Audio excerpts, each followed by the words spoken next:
तो यहाँ उस परमात्मा के पाने की 3 मंत्र की मजदूरी है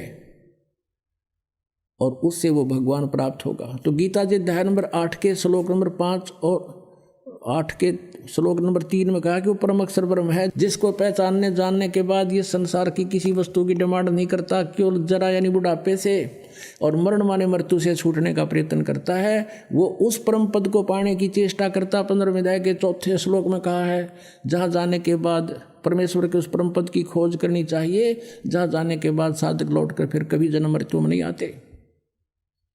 और ये खुद भी कहता है केवल उसी की भक्ति करो, नथिंग एल्स, मैं उसी की शरण में, उसी की भक्ति करो। उस परमेश्वर से सब ब्रह्मांडों की रचना हुई है।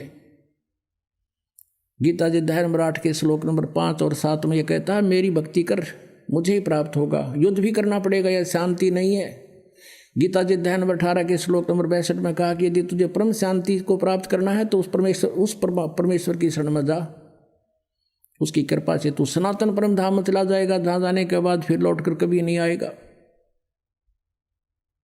तो इन गीता जी अध्याय नंबर 7 के श्लोक नंबर 18 में कहा है कि ये ज्ञानी आत्मा है तो उद्धार अच्छी आत्मा है, परमात्मा के लिए उन्होंने जीवन न्यौछावर कर दिया।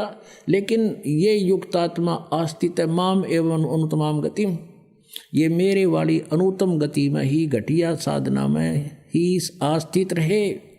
और फिर 7वें अध्याय के 19वें श्लोक में स्पष्ट कर दिया कि बहु नाम जन्मानाम अंते ज्ञानवान माम प्रपते, बहुत बहुत जन्मों के अंत में ये ज्ञानवान ज्ञानी व्यक्ति, ज्ञानी मुझे मेरी भक्ति करते ना तो इनोरी पूजाओं में लगे रहते हैं ये। और वासुदेव सर्वमिति स महात्मा सुदुर्लभ है। आज दिन के सत्संग में भी आपको ये कंसेप्ट क्लियर किया था। परमात्मा पुण्यात्माओं, ये तो रह कर रट्टा लगाना पड़ेगा हजारों बार आपने, जब सेट होगा।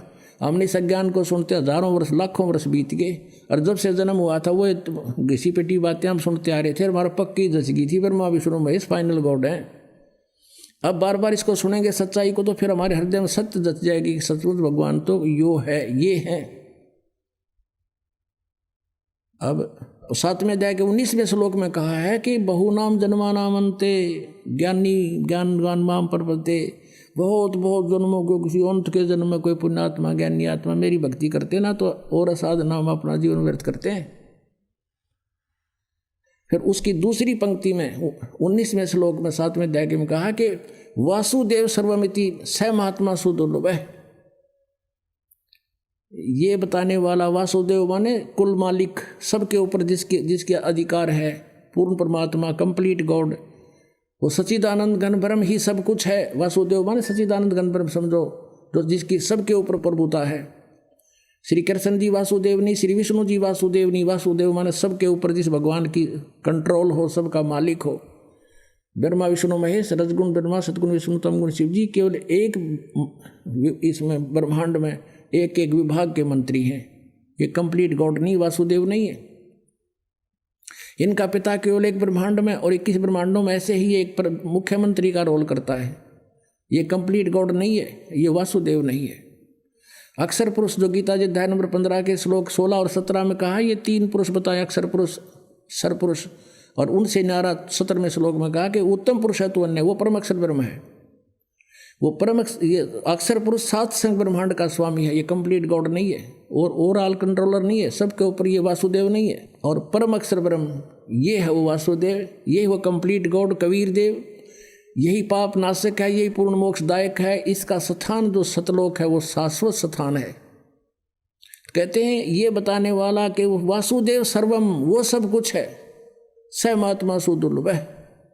वो संत, वो महात्मा तो बड़ी मुश्किल से मिलेगा।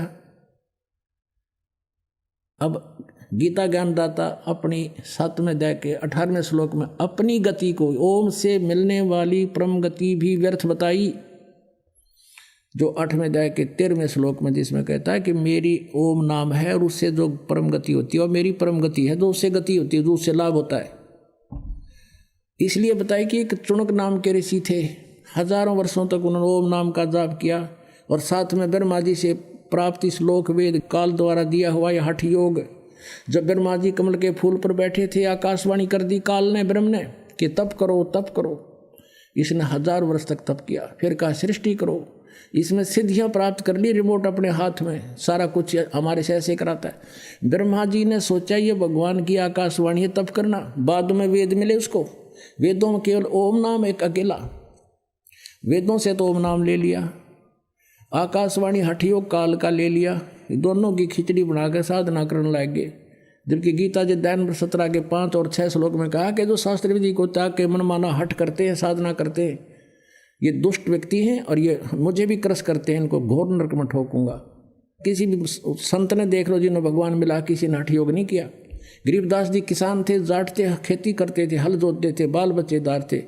आदरणीय गरीबदास साहिब जी, आदरणीय नानक साहिब जी बाल बच्चेदार थे, खेती करते थे, बाद में पहले नौकरी करते थे।